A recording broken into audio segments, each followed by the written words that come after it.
حضرت عمر فاروق رضی اللہ تعالیٰ عنہ صحابہ کے ساتھ بیٹھے ہوئے تھے اور آپ ایک دیوار کے ساتھ ٹیک لگائے ہوئے تھے. بات چیت چل رہی تھی اور بڑی عمدہ گفتگو تھی. صحابہ کی گفتگو ہوتی عمدہ تھی. صحابہ کرام ہمیشہ اپنے بارے میں فکر مند رہتے تھے، دوسروں کے بارے میں نہیں. جو صحابی نبی علیہ السلام کے پاس آئیے پوچھتے تھے میں جنت میں جانا چاہتا ہوں، یا میری یہ پریشانی ہے، یہ میرا مسئلہ. آج ہم علماء کے پاس جاتے ہیں، اس نے ایسے کیوں کیا، اس نے اپنے بارے میں کچھ نہیں پوچھتے. یہ بہت بڑا چینج آ گیا ہے، اس لیے ہم تباہ ہو رہے ہیں. اب بات چیت چل رہی تھی، اتنے میں کوئی بھی شخص تھا محفل کا، اس کی ہوا خارج ہوئی تو بدبو آئی، بدبو مجلس میں پھیلی. اب وہ لازمی بات ہے، بری لگتی ہے. حضرت عمر فاروق رضی اللہ تعالیٰ نے فوراً قسم دے کے کہا کہ میں قسم دیتا ہوں اس شخص کو جس کے یہ خارج ہوئی وہ جائے اور وضو کر کے آئے.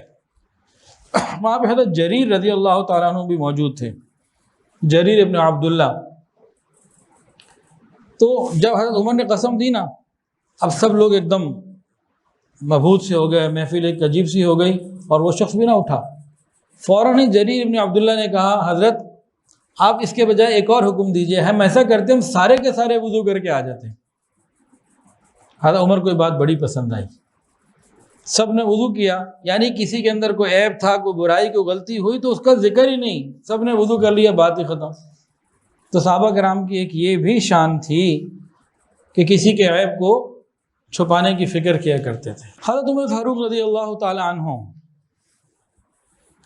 گشت کرتے رہتے تھے راتوں کو. تو ایک جگہ گشت کر رہے تھے، اپنے غلام اسلم کے ساتھ تھے، تو اندر ایک سے آواز آئی. ایک آواز نے دوسری کو کہا، ایک عورت نے دوسری کو کہا بیٹی دودھ میں پانی ملا دیں. تو بیٹی نے کہا اماں امیر المومنین نے منع کیا ہوا. تو ماں نے کہا امیر المومنین کو کیا خبر، وہ کیا دیکھ رہا ہے، ملا دے پانی. کہا اگر امیر المومنین دیکھ تو نہیں رہے لیکن اللہ تو دیکھ رہا ہے نا، اللہ کدھر گیا. حضرت عمر نے جب باتیں سنی نا، غلام کو کہا اس دروازے کو، اس چیزوں کو یاد رکھنا. تو واپس آ گئے. اس کو اگر اچھی طرح دیکھ لو، دوبارہ اگر یہاں آنا پڑے تو آ سکو. اب گھر چلے گئے. صبح اس کو بھیجا جاؤ اس گھر میں حالات لے کر آؤ کہ کتنے افراد ہیں.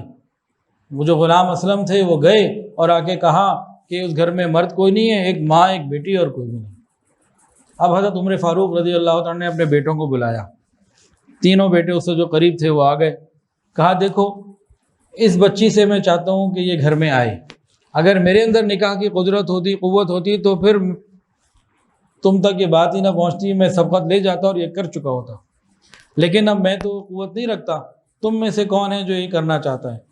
تو حضرت عبداللہ ابن عمر نے بھی کہا کہ میری بیوی، عبد الرحمن نے بھی کہا کہ میری بیوی ہے، میں ابھی اور نہیں کرنا چاہ رہا.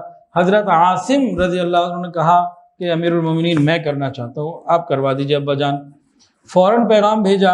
اور اس خوف خدا والی بچی کی شادی کس سے ہوئی؟ حضرت عمر فاروق رضی اللہ تعالیٰ عنہ کے بیٹے حضرت عاصم رضی اللہ تعالیٰ عنہ. اور یہ عاصم کون ہے؟ اس بچی کے شوہر ہیں. اس بچی سے ایک بیٹا پیدا ہوا، ان کا نام کیا ہے؟ حضرت عمر ابن عبد العزیز رحمۃ اللہ علیہ. کہ حضرت عمر فاروق رضی اللہ تعالیٰ عنہ نے اپنے بیٹے حضرت عاصم کے لیے جو لڑکی پسند کی، کس بنیاد پہ پسند کی؟ ہم بھی تو اپنے لیے بیوی تلاش کرتے ہیں یا اپنے بیٹیوں کے لیے بہو تلاش کرتے ہیں.